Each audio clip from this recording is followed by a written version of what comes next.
afternoon. I'd like to welcome everybody to the meeting of the State Board of Elections here on May 2nd. I'm Peter Kuczynski.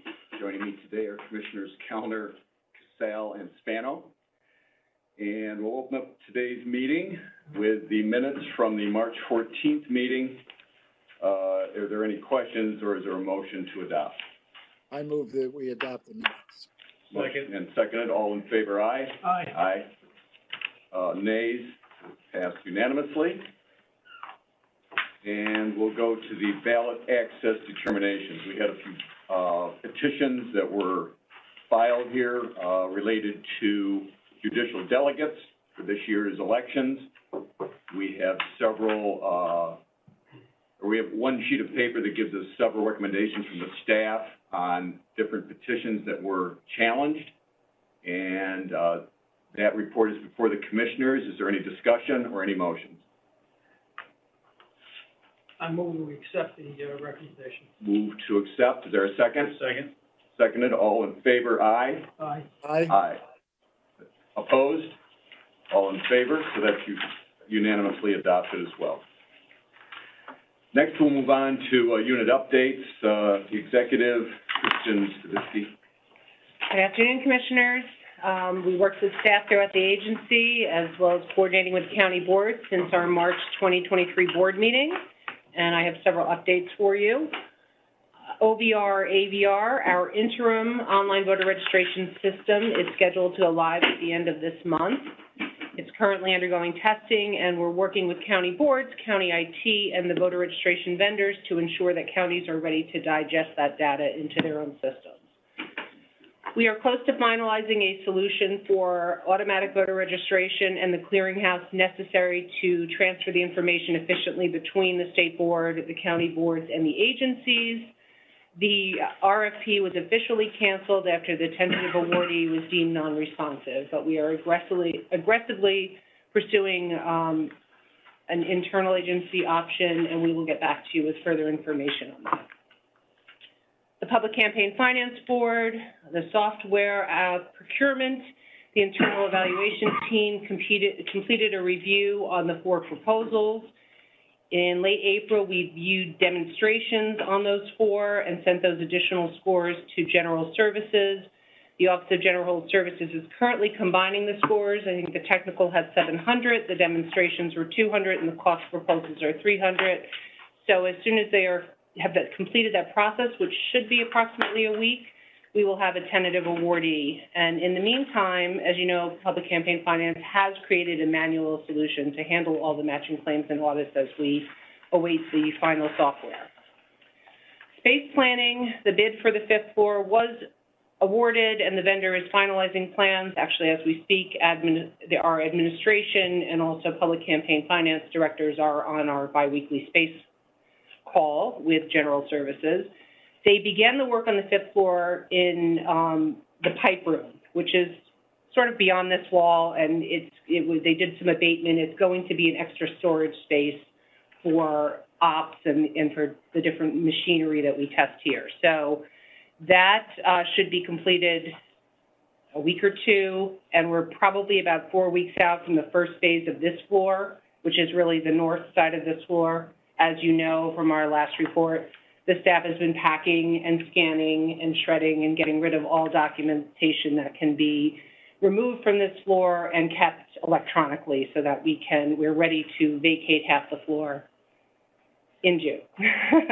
The furniture order is placed. The alternative space is being vacated currently by ITS on the 1st floor. We're looking forward to moving our IT unit and everyone on the north side down there as soon as that is ready. So the goal is to keep the entire staff in this building ultimately, or is that realistic, or what do you think? I don't know if it's realistic because later in my report I talk about the 54 additional spots that we got in the budget for Public Campaign Finance. Mm-hmm. I would think that the area on the 1st floor, we might be close, but it's not going to accommodate everyone. So we are actually in the process of reaching out to the space planners I know that Cheryl and Carl did already email them and reached out to them. And after the budget is completed, we'll reach out again to set up a meeting because I think we have to think about that phase 2. This renovation is on track for the 5th floor, and obviously we have to do that. It's been quite a few years where we'll get more space on this floor, but I think we do need to think about whether it's everyone in this building or whether some people would move to another spot. So you think that's a possibility that we'll I move don't- people I to a different think- location?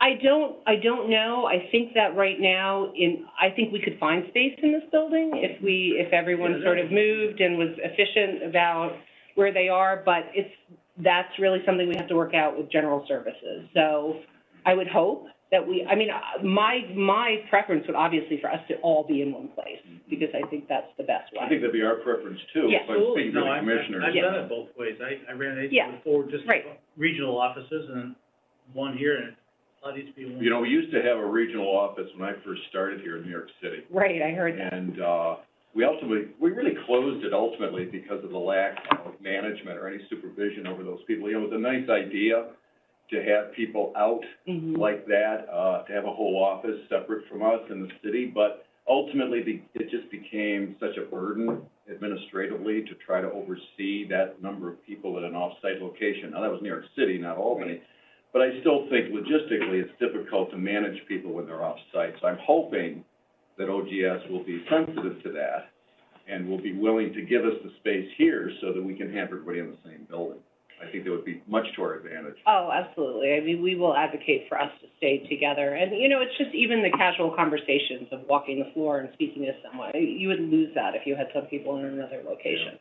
So we'll do everything we can to get there. And obviously, we'll keep control of the calendar because we have deadlines that we've explained to them the presidential year is extremely busy here, and we can't be stepping over jackhammers and other equipment. So we are cognizant of that, and we're looking out for it. I'm sure you are. Okay. As we mentioned previously, the governor's executive budget did fully fund our request, and the legislature also showed a commitment to the agency by giving an additional $15 million in capital funding to assist counties with the purchase of voting machines. So as they are finalizing the budget this week, that's good news for the counties. Most of their scanners and ballot marking devices are approaching the end of life, and this will assist them as they seek to procure replacement systems.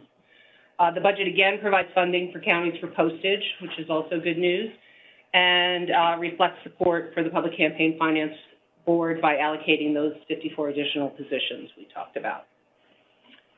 The website redesign, WebNY completed an inventory of our site. We are moving forward with their vendor to redesign the entire website. PIO is cataloging the pages and information that we have on our site, which, as you know, is quite extensive. We have a project kickoff on May 11th, and obviously our goal is to create a more user-friendly experience and to make it more intuitive as to where you can find information and applications on the site. We expect to complete the website in time for the 2024 presidential election year, so I would say probably January of that year it will be ready to launch. We continue biweekly meetings with the Division of Budget, the Office of General Services, the Enforcement Unit. We also meet biweekly with the Executive Branch, and we continue our monthly conference calls with the Election Commissioners Association. Our next one is this Friday. We'll be talking about the certification of the ballots and absentee dates, reports due to the state, independent nominating petitions, and our interim online voter registration system. They continue to receive at the county voluminous FOIL requests, and we continue to update them with guidance and offer our assistance. Recent guidance that we released had to do with village elections, whether they're run by the counties, the villages, or the counties on the day of the general election, and DMV documents and incomplete registrations to help counties navigate the different pieces of paper that come their way and how they should handle them within their voter registration systems. We continue working with the Center for Technology and Government at SUNY Albany on Phase 2 of Envisioning an Election's Future. As I mentioned last time, we set up a Digital Transformation Executive Committee, which is all the unit heads and deputies, to better manage our technology projects across the agency. We worked on a project inventory that's in one place that everyone can see and share so that there's more information available on all projects and we can get input across the full agency. Finally, earlier this year, HR began to review years of service by the employees. This was spearheaded by Scott Clark in administration. And we implemented an award to acknowledge the significant work anniversaries. So on April 14th, we held a breakfast celebrating those individuals with at least 5 or more years of service. And we're going to continue to have these gatherings on a regular basis so that we can recognize work milestones. We recognized 17 employees over 5 years, 6 employees over 10 years, 6 with 15 years or more, and 4 with over 20 years of service.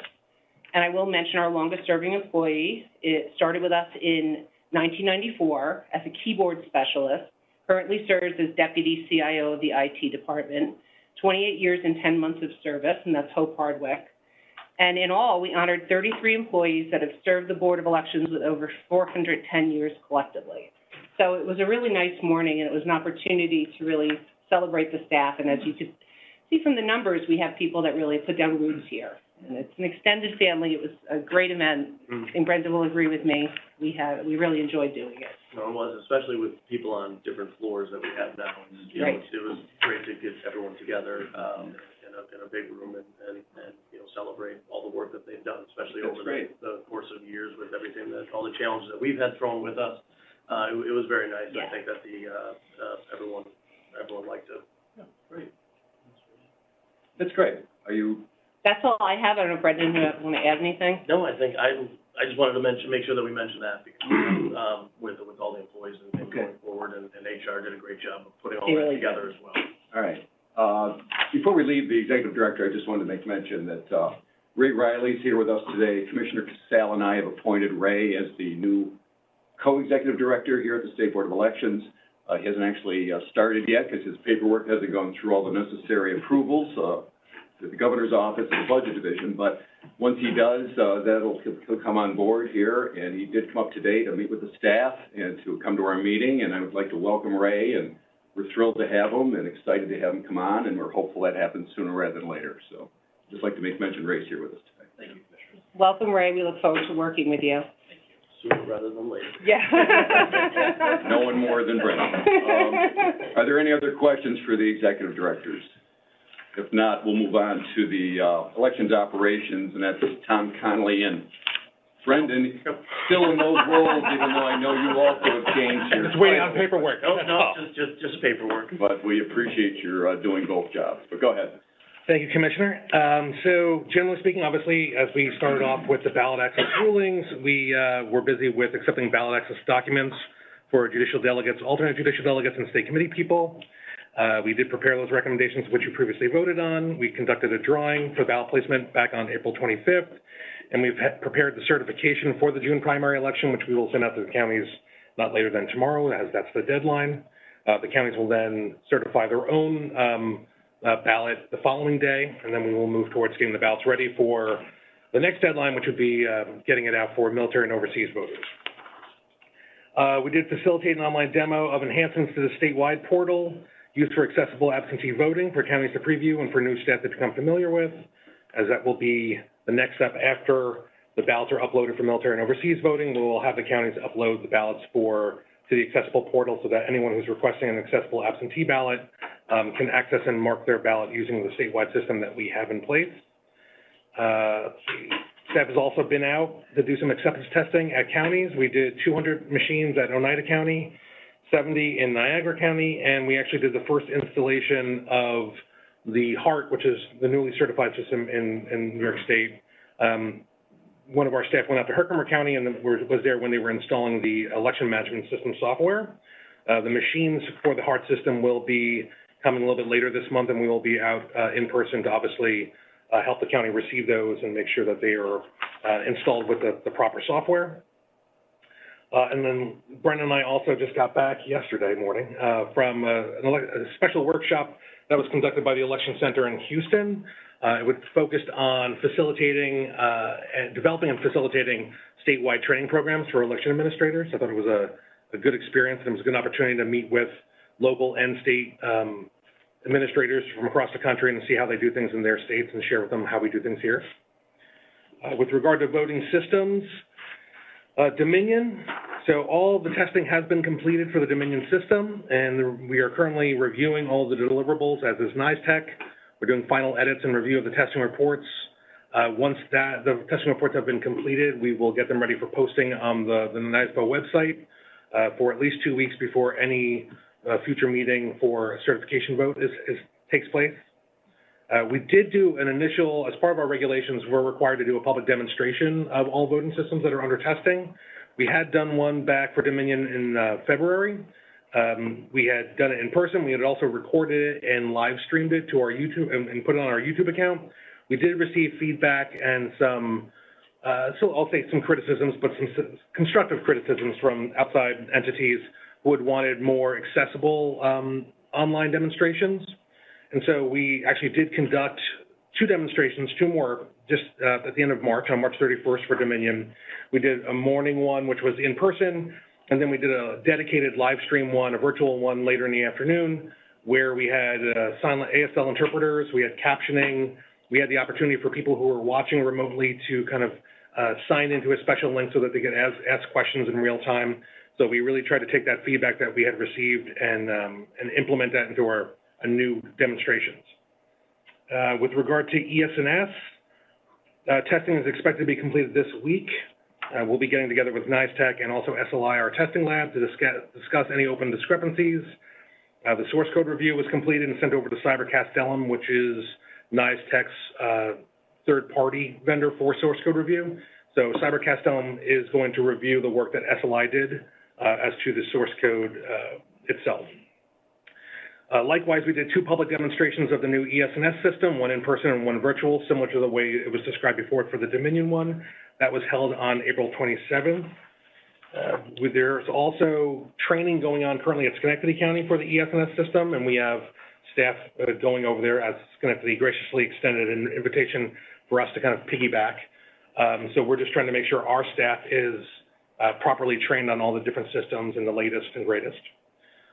ClearBallot, again, we have 2 different things going on with ClearBallot. We have ClearBallot 225, which is just an update to their central count software.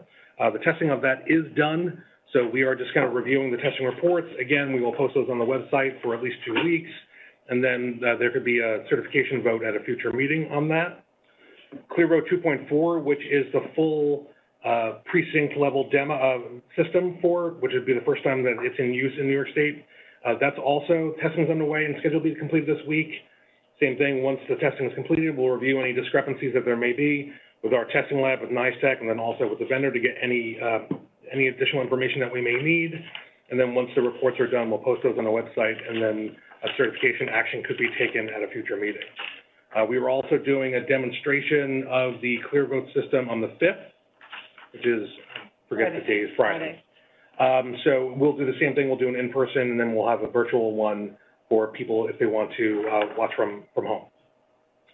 And then lastly, on voting machines regulations, we are in the process of revising our regulations around the voting system testing so that they can be harmonized with the newer adopted VVSG, the Voluntary Voting System Guidelines, version 2.0. Those are the guidelines that are promulgated by the Federal Election Assistance Commission. I know that at least one of our commissioners, I'm not sure if the other commissioners have been receiving a slew of emails from individuals who have been wanting additional days for a comment period, but have also in their letter suggested that the testing that we're doing in the state is being conducted to older standards. I just want to provide some clarification on that. So even though the VVSG 2.0 has been approved by the EAC, the EAC then had to wait. The process was one of the 2 federally certified testing labs had to be certified by the EAC to test to the newer standards. That did happen with SLI, who's actually our testing lab, and upon the certification of SLI to test to those standards, a 1-year clock then started ticking, from which federal certification will then review the VVSG 2.0. So that doesn't happen until mid-November. So until mid-November, the federal certification is still being based on the same guidelines that our own certification is based on. So we're trying to get our regulations updated by the end of this year so that by the time the federal certification is looking at the newer guidelines, so are we. And then lastly, With regard to testing labs, every couple of years, we do have to go out for an RFP. There are 2 federally certified voting system testing laboratories, or VISTLs. We did put out an RFP for bids for one of them for us to work with. We did receive bids back. Brennan and I and one of our staff will be evaluating the bid that was received, and we would look and we finalize that so that we have continually a testing lab in place for us to work with for our voting system testing.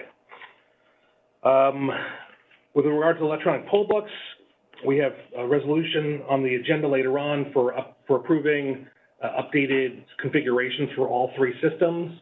Knowing did have a configuration that was approved last meeting.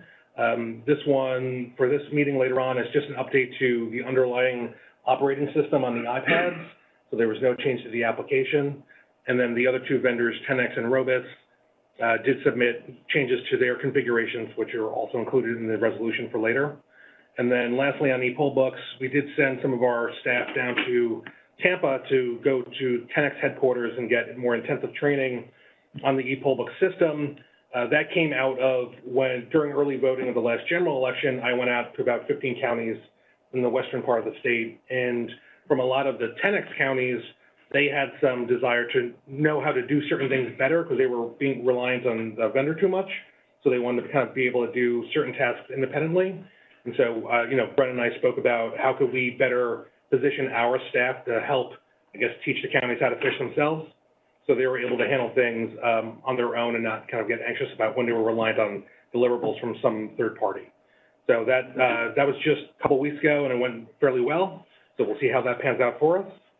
And then lastly, just with regard to technology projects, we continue to work with IT and other units, as Kristen mentioned, with regard to the interim OVR and also the AVR system as we move forward. And also with IT, we work with them on ensuring that all of the voter registration systems that are used throughout the state are in compliance with the voter registration system requirements that we've promulgated, and also are prepared to receive the files once our interim OVR is launched at the end of this month. That's all I got. One thing I do want to add is due to the recent law changes, a lot of boards have had to redo the way that they've done objections and specs this year, and we've spent a lot of time walking them through the process. I think they've all done a very good job, especially with everything that's been thrown at them. This year, we've sent out guidance as well and had to amend that as things have gone on. But that was one big hurdle for the boards this year that some of them have never had to do before. So I think they all did again a good job, and it's going to be a process going forward that they'll keep up and then get better as things go on. Thank you. Yeah. Any questions? I have a quick, I'm sorry, Commissioner Kellner, do you have a question? Well, I just wanted to add, to expand just a little bit on Tom's report with respect to the voluntary voting system guidelines. That 2 weeks ago, I attended the meeting of the U.S. Election Assistance Commission Standards Board as the New York State representative. Brian Abrams, the commissioner from Chautauqua County, also attended as the representative of the county commissioners. The principal topic of that meeting was the implementation of the new VVSG 2.0 standards.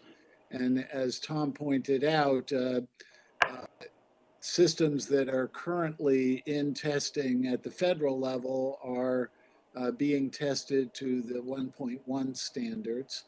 And the Election Assistance Commission has enacted a recycle policy that essentially grandfathers those machines. But based on my review of the differences between the current standards and extra provisions that New York already had in place, that there are very minor discrepancies that these new systems that are being tested in New York to New York standards should easily comply with the 2.0 standards.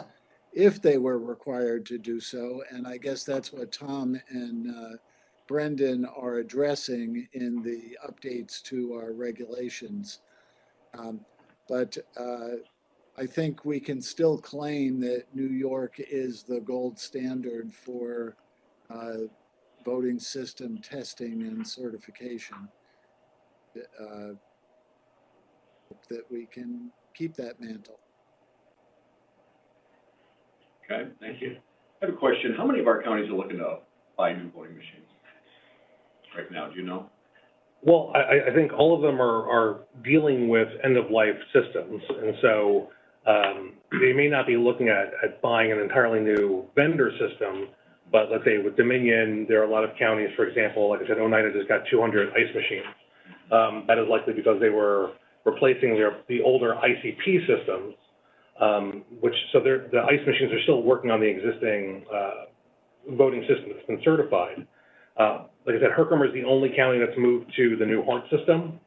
I think that all of the counties are certainly looking to figure out how best to mitigate an aging fleet of voting machines, whether it be by, slowly like a school district model of slowly replacing a few buses at a time, or, trying to find out, it's difficult because it is a big capital investment. And going around to talk to counties, like when I went out and did my early voting visits, I think Herkimer had been actually working with their legislature for some time on building up that fund, knowing that it was coming down the line at some point. I don't think every county has that relationship with their legislature or has had that opportunity to kind of build up that funding. And so hopefully they're speaking with their legislators to let them know this is coming if it's not already here.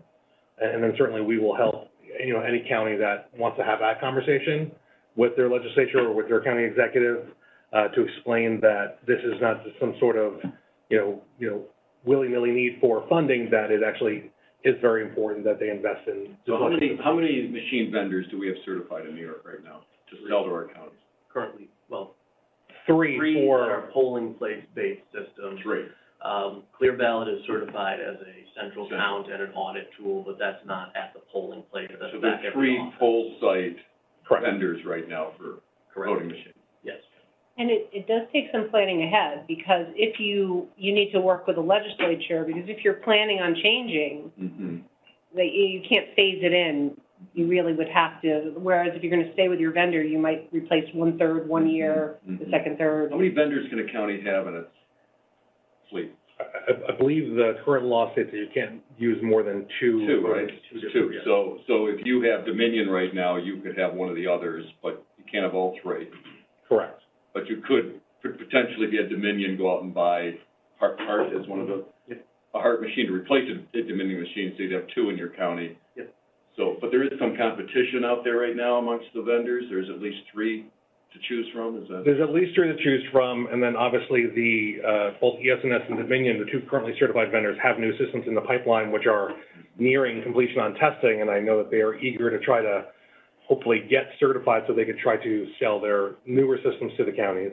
As is Clear Ballot, even though, like Brendan said, they're only currently certified as a central count or an audit tool, and I think a lot of counties are somewhat, I would say clamoring, but they're certainly eager to see what options they have, especially as we move toward the presidential year, because I think that. Now, does Clear Ballot have a full-site machine? They do, but it's They not just don't currently market it certified in New York. But it is under testing, and so they're looking to have that as well. So if that were to be also certified, then we'd have 4 vendors in the state.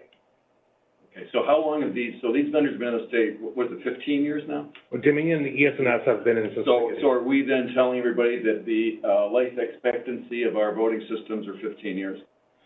When you buy a new system, you should plan on buying it once every 15 years now? Is that sort of the? I think 15 years even now is somewhat pushing it. I think most of the time we're dealing with 10. Okay. Because a lot of these systems also, even though the EMS, the back-end system where the elections are programmed and the ballots are designed, is air-gapped, and so it's somewhat insulated from external threats. It is often running outdated versions of Windows. So some of the current systems right now are running Windows 7, which you probably would not find on any kind of desktop in the county. Okay. So, but the newer versions of the software that's currently under testing do bring up the Windows version to Windows 10 and or 11. And so that's constantly a concern because software is always getting updated. We have this problem even now with e-poll books because that is a connected system. And we have no control over when two of the three systems, which use Apple's iPads, Apple's constantly deploying newer and newer versions of their software for, vulnerabilities and security protections. And since these devices are indeed connected to the internet, it's really important for those devices to stay updated. And so that's somewhat of a challenge for us in dealing with updating and reviewing and testing the e-poll book configurations, because as soon as we receive one, there could be a new version of the underlying operating system 2 weeks later. So when you're talking about connecting to the internet, you're talking about e-poll books, Correct. not No. voting machines, Correct. right? Just wanted to clarify that. Now, I mean, also correct me if I'm wrong, but Commissioner, if you were to have two different systems, voting systems, you would need two back-end systems, Correct. election management, so that's More complicated. expensive and. Yeah, it's unlikely that you would have, not that it's impossible, but it's unlikely that a county would want to run two separate EMSs for poll site systems. Okay. That's why the ones that use two systems now, it's typically either Dominion or ES&S, and then they're also using ClearBallot for their audit or their central count. Right. So they're not designing the ballots, they're kind of bringing the election information into ClearBallot so they can then use it for that secondary purpose. Thank you. Anything else? No, thank you. Then we'll move on to council. Brian Coyle, Kevin Murphy. Thank you, Commissioners. First, it's worthy of note that, we have presently no, ballot access litigation at the State Board of Elections for 2023. That may change after today's meeting, but as of right now, we're at none. In the Brooklyn NAACP case, we have indeed entered into the discovery phase, and council office is complying with the discovery requirements in that case. The Upstate Jobs Party case is at the Second Circuit on May 10th. And as was mentioned at the last meeting, we are represented by the Attorney General's office in that case. The compliance unit has published revised contribution limits pursuant to the formula calculations in 14.114. The training handbook has been updated, and the training season is well underway by the training unit. The unit has also added 2 staff members since the last meeting, a confidential secretary and a confidential clerk, Emily McGrail and Vicki LaFleur, respectively. The unit has completed 2,238 compliance reviews since the last board meeting, and also 234 candidate and committee records have been terminated since the March meeting, bringing the 2023 total up to 939.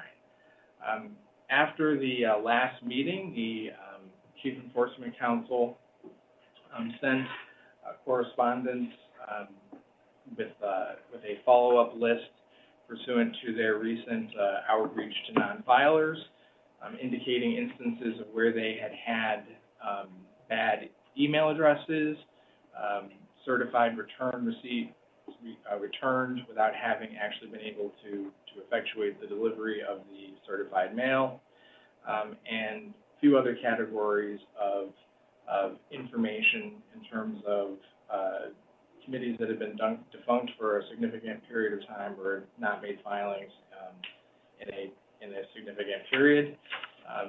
There were 1,078 total committees that were provided on the enforcement list back to compliance. Systematically, compliance has examined the materials that were returned, and at this time, which included, for each instance of a bad email, looking at documents that have been filed to make sure that the emails were correctly entered into the system, and in some instances they were not, and obviously those corrections were made. Similarly with addresses, double checking the addresses of that were sent to make sure that the issues did not relate to incorrect or not updated addresses for the appropriate principals of the committees, and appropriate changes there have also been made.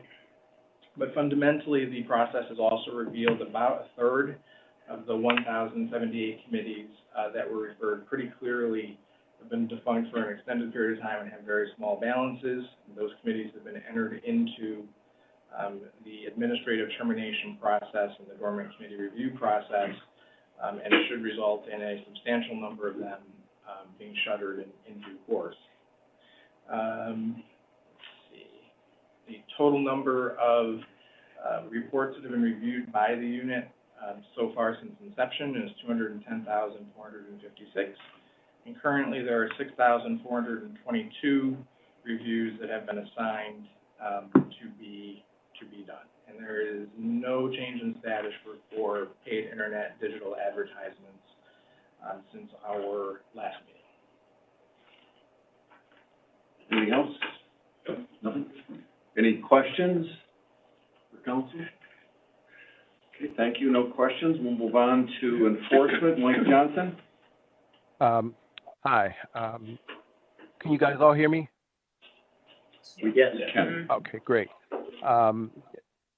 There are a bunch of closed cases that we did for this particular quarter. Roughly, I want to say at least 15 or so. You guys should have that list.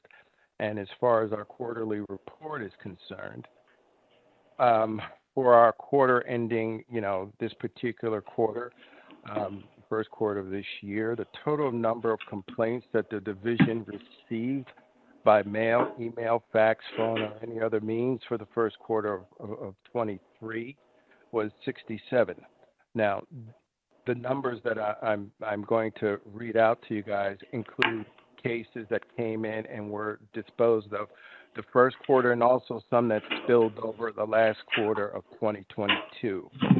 Now, the number of cases that were examined on their face and to not warrant any further investigation was 44. Cases that are still pending review are 0. Cases that are under active investigation are 23. And during that period, the end of December and this particular first quarter, we've closed a total of 48 cases. And as far as referrals for further action at this point, there are none at this juncture. Now, hearing officer proceedings that were initiated for the first quarter of 2023, so far there is one, and that's with the hearing officer, and we're still awaiting that decision. There were no settlement agreements that were entered into for this quarter. Monies that were collected for all judgments for the first quarter of 2023 was $7,247. Now, that amount represents all monies that were collected for outstanding judgments that were entered into prior to the creation of the Division of Election Law Enforcement. In the first quarter of 2023, the division received a total of 277 deficiency referrals from the compliance unit. Out of those 277 deficiency referrals, 180 were from the first quarter of 2022, and we received that the beginning of January, and the remaining 97 referrals were received from the second quarter of 2022 in March. And all of those are currently under review. We're sending out letters to all of the individuals, letting them know exactly what the deficiencies were that were brought to our attention and the steps they can take in order to effect a remedy on those. As far as the non-filers are concerned, on January 30th, the division sent out a total of 3,320 emails to committees that were on that 2023 January non-filer list. Of those 3,320 committees, 168 had no email addresses, and as of March 9th, 255, we got bounce back emails. Also, as of March 9th, there were a bunch of others responses that stated things such as, I'm not the treasurer, or that committee closed years and years ago, or I already filed, or thank you for the reminder, I'll file promptly. Now, the certified letters, we then followed up with certified letters. And in February, we sent out roughly 2,467 certified letters, and as of March, we got about 545 back. As of March 9th, there were still 1,891 committees that were still on the January non-filer list who we're currently still looking at. Since the January 30th non-filer email was sent, there have been a total of 1,429 committees that filed due to our efforts with regard to sending out the emails and sending out the letters. Brian spoke about our joint effort in terms of us forwarding the information to the compliance unit regarding the committees that were either defunct or bad emails or just the bounce backs, and those that had been defunct apparently for a number of years. And based on the work that the compliance folks are doing, we're hoping to see a significant reduction in the amount of non-filers the last time around. We're still following up on the LLC project we started on. And with regard to the LLC project, just as a point of reference, as far as those individuals and those committees that received over contributions from the LLCs, which we're still pursuing, I'd roughly say at this juncture, we've been able to, the amount that's been refunded to LLCs, just conservatively, I'd say it's probably about $75,000 or so. We're also looking at individuals with regard to where they don't list who the contributors are with regard to the LLCs, and that's still, an issue because, you still have some committees that say, well, we're trying to get the information from the LLCs, but either the LLC won't give it to them or the LLCs haven't filed with the state board yet. So that's something that we're still working on. Other than that, that's basically my report that I have for you guys. Any questions? Michael, in the report, the written report you sent the other day with the case closed, some of these go back to 21 and 22. Is this part of the backlog you've been trying to clean up? Yes, every once in a while we'll stumble upon yet here's another case. So that's still, I'd remiss to say if I said, and I've said in the past, we've pretty much cleared that total backlog, but yet every once in a while we find yet here's another old case that's still outstanding. So that's what they are. And sometimes, I'm sorry, how do you find them? They're in the. Well, I know you inherited this mess. I know that. Right. How do we find them? Well, there are situations where they've been ongoing, and we will hear from someone who will say, it took me a lot of time to get this information, but I finally find it. And we've been presented with information. Sometimes, unfortunately, it can take a year. It takes 2 years before we finally are able to get the information from folks to be able to come to a resolution on some of these cases. Okay. I just wanted to ask about the new regulation, which I guess is in the process of going through the publication process. And what is the schedule when we will be able to finally adopt that regulation, and ask the Chief Enforcement Counsel what his plans are in terms of implementing that new procedure once it's in effect? I can answer the first part of that. I believe that if memory serves, I could be a few days off, but I think that regulation is live for adoption as of on or about May 26th or 29th. So at our next meeting then? Yes. And once the regulation becomes live, what I will then do is simply sit and look at the process in terms of what's needed for the hearing officer cases, and then look at how we can sort of streamline that to be able to, put together more than just one case, put together several cases and proceed with going to court and handling it on that level.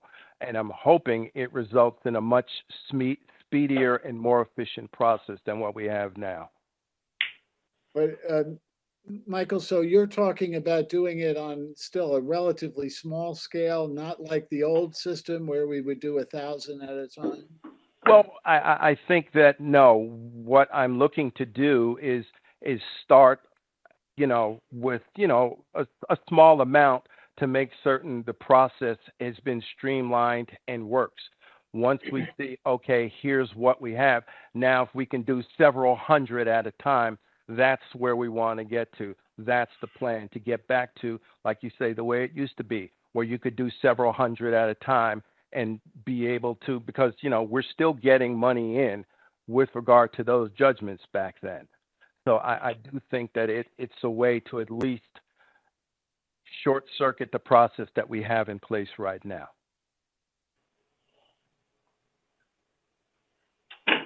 Okay, any other questions? I have a question. Michael, in reading through the stuff that you sent us, I noticed that as you clear the case has no relevance to the education law, the election law. And at the bottom, it says it has no relationship to the education law and consequently is not part of your jurisdiction. However, the incidents mentioned in the complaint look like they belong somewhere other than you. A lot of those types of cases, and with sometimes we do get cases and we get complaints where they are, for instance, school board elections. And what we do is we will refer individuals to, for instance, state education and explain to them that's more the proper agency to handle those types of a complaint when you're talking about school boards. Yeah, well, thank you for that answer, but it's not indicated in the report that we got sent. But if you're doing that, that's okay. Yeah, I just thought that, when someone tells you it's not part of the election law, and therefore I can't handle it, sometimes it would be better to say, but if you go to the Board of Education or wherever it is, it would be helpful. But if you're already doing that, that's what we do. We let folks know, this is the type of cases that we can handle. These are the types of matters that we will guide you to in terms of what other entity may be best appropriate to handle that particular issue. All right, thank you. You're welcome. Okay, any other questions? No, then we'll move on to NVRA TIO, Jennifer Wilson. Great, thank you. Good afternoon, Commissioners. In the month of March, the PIO unit processed 134 FOILs, in April 103. On the website, following the amendment of the petition filing period, we posted the new political calendar. We also issued a notice on the website regarding the deadline. We published the Who File page on the website as well, so voters can see the candidates that are filing with our office specifically, so judicial and committee positions. For compliance, we published the updated campaign finance disclosure handouts, the 2023 contribution limits, as well as the updated 2021, 2022, 2023 LLC statement of identity list, and links to the upcoming training webinar registration. We also published 4 HAVA determinations, and we assisted operations in streaming the 2 voting machine demos, which Tom went over. For our website accessibility, our contract with our prior vendor, Level Access, has ended. So we have a new vendor on board now, Helen Keller Services for the Blind. We had a kickoff meeting with them, and we have already assigned them some work to do. They're already getting to work for us. They're working with us on our ADA compliance accessibility standards for our new OVR portal, so they're working on that right now. For our early voting communication plans, we're continuing to collect those from the counties. They were due yesterday on May 1st. We have about more than half now that have been collected, so we'll be doing additional outreach this week. Counties are also due to certify their early voting locations for the primary election. The general election was today. Primary will be May 13th, so we'll be following up with them on that. And additionally, with the counties, we are conducting a website review of all county boards currently. The staff is looking to make sure that counties have updated to reflect the new 10-day voter registration, as well as remove any mention of the absentee excuse being applied to COVID, the temporary illness, to make sure that everyone has correct information for the upcoming election. We're also looking at their websites. There is a new law that was passed that mandates them to publish district maps on their website in a downloadable format. That will go into effect on May 22nd, so we just want to make sure they're prepared to meet that deadline and they have everything they need. NVRA and NICE voter reviews, the staff visited Fulton and Schoharie counties to conduct reviews. Upcoming in May, they've already scheduled Otsego, Rensselaer, Delaware, and Columbia. And we have 37 counties that are due to be visited in 2023, and we are going to try and wrap that up before 2024 so that we don't have to worry about that next year. Our voter registration form print update, if you recall, we had to rebid for our printing of our voter registration forms, and we had a successful rebid this time. We had 2 vendors that have submitted successful bids. Both of them look great. We're going to meet with OGS later this week to figure out next steps. And if you also recall, we had placed a temporary discretionary order that gets us to about 60% of our need. As soon as we have the new vendor on board, we will submit the rest of that request and hopefully have all of our forms very, very soon. The discretionary ones are going to be here by the end of this month, which is great. We also launched an email service at the end of April. This is something we've discussed in a few meetings that a lot of people are interested, especially in voting machine demonstrations as well as commissioner meetings. So we did launch that at the end of April. We launched it on April 24th. We had 77 people so far as of this morning who have signed up for that. So it's optional. Nobody has to, but they have the option to sign up to get alerts. We promoted the sign up on our social media. It's also on our website. And we sent our first email last Friday, which included the announcement of this commissioner meeting. This coming Friday, rather, is a clear ballot demonstration, as well as just a reminder about the deadlines for the June primary. And we're working on additional content for this month and June around the primary. And we're looking to ultimately expand this to have a sign up for candidates, a sign up for PCFB, and a sign up specifically for those interested in voting technology so that people can go ahead and sign up and get alerts on all those different things. And if you're a member of the public listening, go to our website, elections.ny.gov, and go to the sign up for email alerts right on the homepage, and you can sign up and get those alerts as well. For media work, we responded to inquiries about the petitioning deadline change, OVR and AVR, and public campaign finance, and we also issued a press release regarding the appointment of our new co-executive director. For social media, we published 15 tweets in March and April. We posted on Facebook 5 separate posts, and the content included the petition filing dates, notices about the machine demonstrations, and announcements of the email sign-up. And we've also officially created an Instagram. PCFB had previously created an Instagram and seems to be doing quite well, so we decided FBOE should have one too. And again, we're working towards creating all this content ahead of 2024, so that way next year, when people are really interested in the election, we'll be already ramped up and have lots of information for them for that. For grants, we submitted our semi-annual federal reports to the EAC for our 3 federal grants. That's our HAVA Shoebox, Cybersecurity, and Pulse Site Improvement and Voter Education grants. And we're awaiting passage of the budget, although it looks like we have been reappropriated all of our longstanding grants, our early voting, our technology and resource, as well as our absentee postage, as Kristen mentioned. We're getting an additional $4 million for that, and we're also getting an additional $15 million for our technology and elections infrastructure funding. So we're just waiting for all of those to finish passing, but it's pretty promising and it's exciting. Whenever the counties get new money, we always like that. So hopefully they can use those funds, again, looking ahead to 2024. And that's all for PAO. Okay, any questions? Okay, thank you. Then we'll go on to ITU. Michael. All right, thank you, Commissioner. Good afternoon. So we did earlier discuss the online voter registration, automatic voter registration project, which has been a major focus of ours over the past few months. Certainly, development continues on that solution. Our development team, our infrastructure team, and security teams are all actively engaged. We are having regular and frequent technical sessions being held with our cloud vendor and other involved partners for testing and build out of the environment and securing it. We are fully committed, I'm happy to say, and confident that we will be live by the end of the month with that interim solution. And as was also earlier mentioned, we are working on parallel paths for developing the automatic voter registration clearinghouse services in order to find the most expedient and efficient manner to do that. In addition to that, we are working on, we of course have been involved in the space build-out. In addition to participating in meetings with OGS, the IT unit has met internally to make preparations for the rebuild and for moving people to various other spaces as needed. Additionally, we're consulting with the State Office of ITS on network cabling to other floors in this building in which BOE has a presence.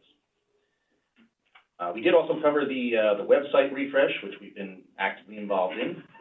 We continue to work with the ITS Web Services Group, and as was mentioned, a project kickoff meeting is scheduled for next week. In parallel to that effort, we've also engaged a third-party vendor on improvements to display historical information on our site. That work is also in process, and we expect to have progress to review within the next few weeks. That project is anticipated to be complete later this year, probably December. Together, those efforts, of course, are meant to streamline and improve the usability of our website, and we anticipate all of that being done by the end of this year. As was also mentioned, the public campaign finance bid responses have been reviewed. Our technical evaluation scores were submitted. IT took a leading role in evaluating those responses along with representatives from several other units. And we continue to participate in and lead discussions with external stakeholders, such as the statewide financial system, who will interface with the public campaign. Michael, what's the timeframe for letting that bid on the PCFB contract?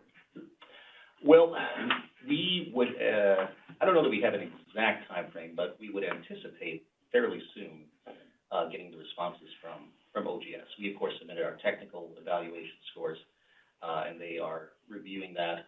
What's OGS's role in this then, as far as letting them? They're our agent, right, interacting with but us. you've submitted your Correct.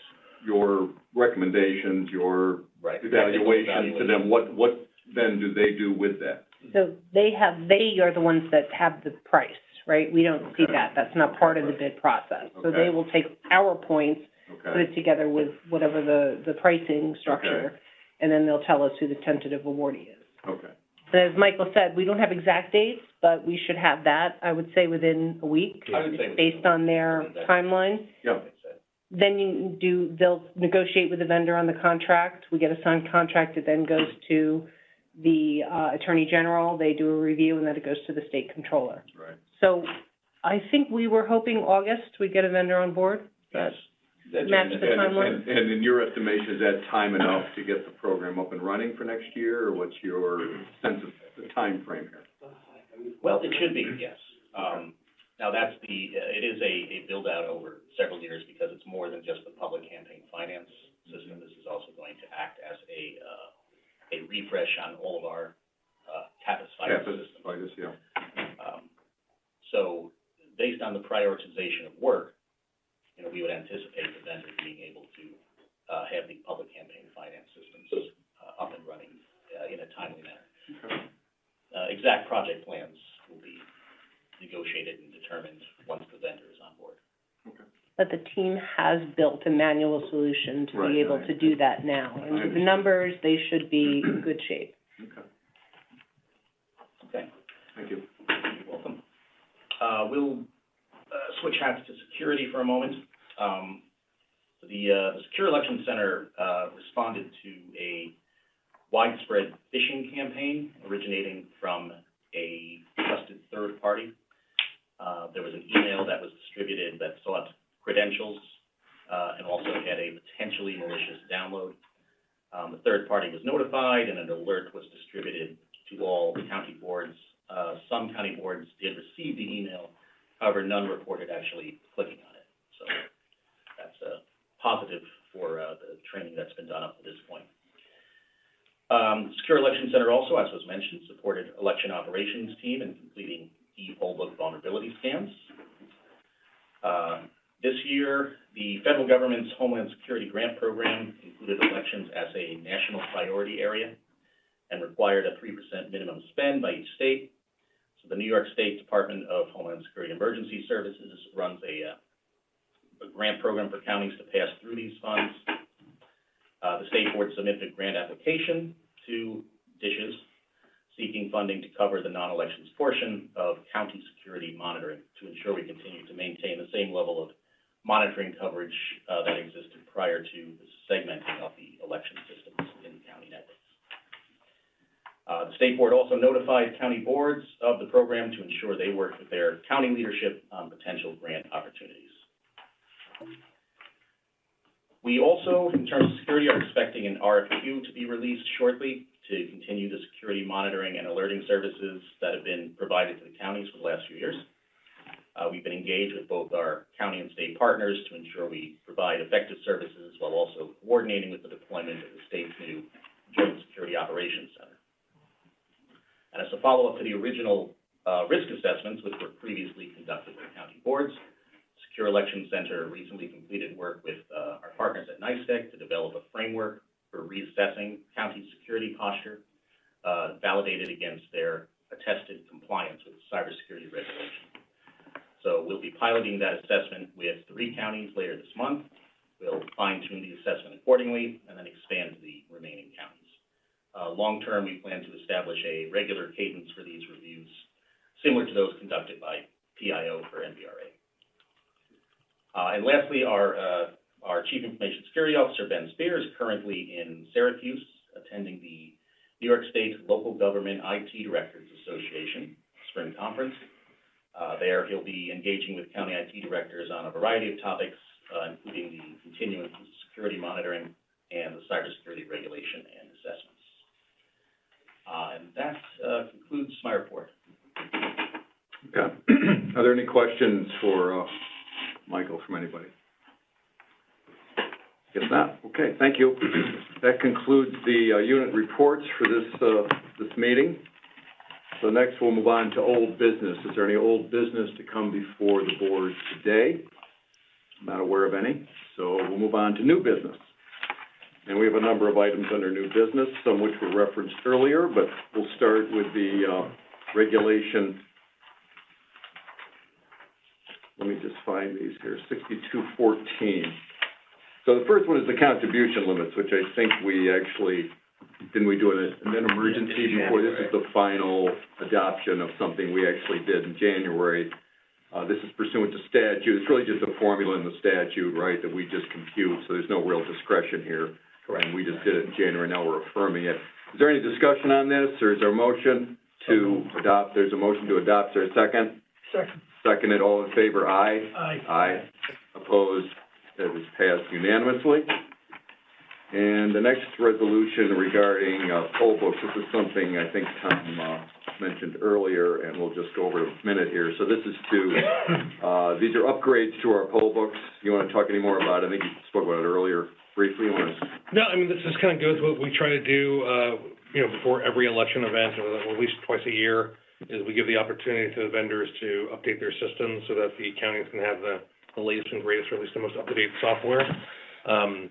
They don't always avail themselves of that opportunity, but the vendors, all 3 of them, did submit revisions to their configurations that are used in New York State.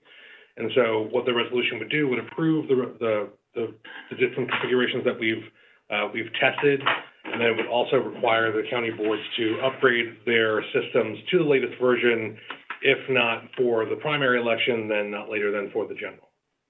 So are they mandated to do it for the general? If they don't update it for the primary, yes. Okay, so they are mandated to do it by November. And the idea behind that is simply because, like I said, as I mentioned before, these are connected systems, so making sure that they have more up-to-date software is really important. Right, fair enough, okay. Are there any questions about this resolution? No questions, I would entertain a motion to adopt. Moved and seconded, all in favor, aye? Aye. Aye. Opposed? Again, unanimously carried. That concludes the new business before the board. Is there any other business to come before the board before we adjourn? And I think for the next meeting, we've sort of agreed to discuss it, kind of hold it open. We will have May 16th meeting. PCFB is meeting. Standalone meeting. I know that, but as far as the board goes, right. We don't have a date we have to meet. Is that true? We just need to meet. You can let us know when the next machine approvals. We're going to do some machine approval. Correct, Yes. Okay. There'll be regulations that will be ready for final adoption, I believe, in June. June? Yeah, at the Okay. end of May, going into June, yeah. All right, well, I think the commissioners should discuss about a meeting agenda, or a meeting schedule after this. Any thoughts on this, Commissioner? That's fine, but I want to emphasize that there really needs to be sufficient time for public comments on the certification of new voting systems. And 2 weeks is a bare minimum. It really ought to be a whole month. And just want to emphasize to Tom and Brendan that it's important to get those reports out and circulate it so that the public has a meaningful opportunity to comment on them. As you know, at least I've gotten more than 1,000 emails asking for public hearings and public comments. I'm not sure that a public hearing is productive if the comments suggest that there is a matter of genuine scientific controversy. Then maybe I would ask for a public hearing. But I just want to emphasize that for my part, getting the information available to the public sooner rather than later is very important. Fair enough. Duly noted. Before we adjourn, I'd just like a minute of personal privilege. Last week, we lost a member of our elections community, Jeff Bewley. And Jeff and I went back a long ways. Known Jeff since law school. Worked with Jeff a lot over the last 30 years. I very much miss him, and I just wanted to make mention of it here today at our meeting. I know a lot of you have had contact with Jeff. He's one of the good guys, always easy to work with. I think both sides of the aisle got along with him. And I just wanted to note his passing last week and how much I'll miss him, and I know others will too. I should also note at the same time the passing of Jim Wong back in March, another good elections lawyer, a good friend, and he too will be missed. But I wanted to mention both of those here at today's meeting. So with that, we'll make a motion to adjourn. All in favor, aye. Aye. Pass. Meeting is adjourned. So let's have the salesperson there.